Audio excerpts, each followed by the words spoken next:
Hello. In this video, we'll talk about corporate governance, its internal and external parts, and its objectives. What's corporate governance? It's a system of rules, practices, and processes that a company implements that tells everyone how the company is directed and controlled.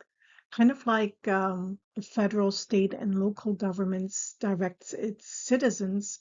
The corporate governance provides directions to stakeholders such as shareholders, senior executives, customers, suppliers, governmental agencies, and the community that this is how the company achieves its goals, directs its operations, and manages its internal controls. It also ensures that the various parts of the company are in sync and working to achieve the same goals and following the same rules of the game, so to speak. How do you establish such a system? A corporate governance system typically has an internal part as well as an external part. The internal part includes the board of directors, the audit committee, management, internal controls, and internal audit.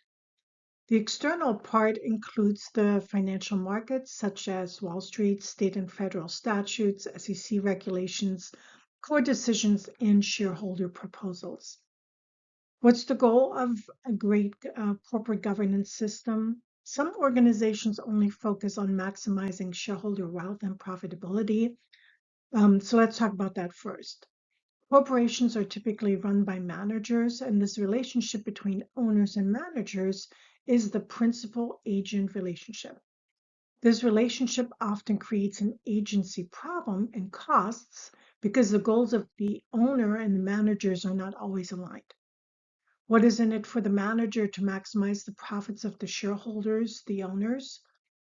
Nothing other than their regular paycheck, because as Adam Smith said in The Wealth of Nations, managers of other people's money cannot be expected to watch over it with the same vigilance with which they watch over their own.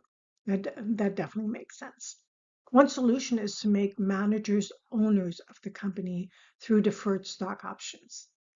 That basically means that the company gives a small portion of its shares to the managers, but the managers don't get to cash in right away. They have to wait through what is the vesting period of the shares, meaning a period of time must go by first, and the price of the shares have to increase before the manager can cash in. Does it really mean that the managers will always act in the best interest of all stakeholders just because they own shares of the company? Will they truly represent all stakeholders?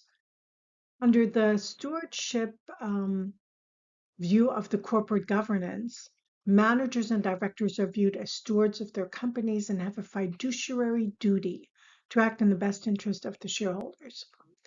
The theory holds that as stewards, managers and directors will choose the interest of the shareholders, perhaps psychologically identified as the best interest of the company, over self-interest, regardless of personal motivations or incentives.